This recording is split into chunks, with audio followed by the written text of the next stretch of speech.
కార్మిక వ్యతిరేక విధానాలు అవలంబిస్తున్న బీజేపీ దాన్ని మద్దతుగా నిలబడుతున్న పార్టీలను ఎన్నికల్లో ఓడించాలని సిఐటియు రాష్ట్ర ప్రధాన కార్యదర్శి సిహెచ్ నరసింహారావు కార్మిక వర్గానికి పిలుపునిచ్చారు.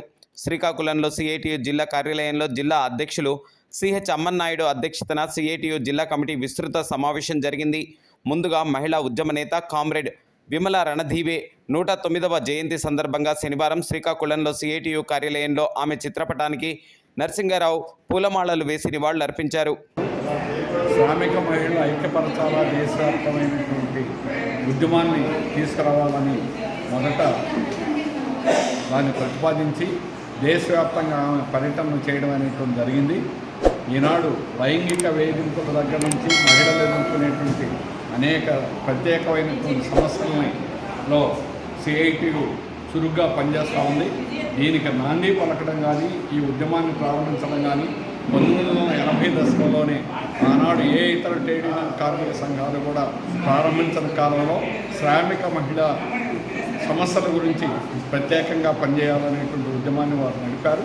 ఆంధ్రప్రదేశ్లో కూడా ఆ కాలంలో పర్యటించడం జరిగింది.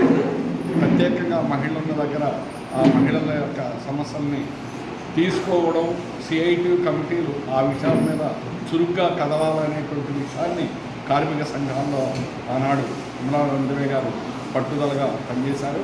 ఆ విధంగా చేయడం వల్ల ఈరోజు సిఐటియు యొక్క బలంలో, సిఐటియు సభ్యత్వలో 40% శ్రామిక మహిళలు ఉండడం చాలా గొప్ప విషయం.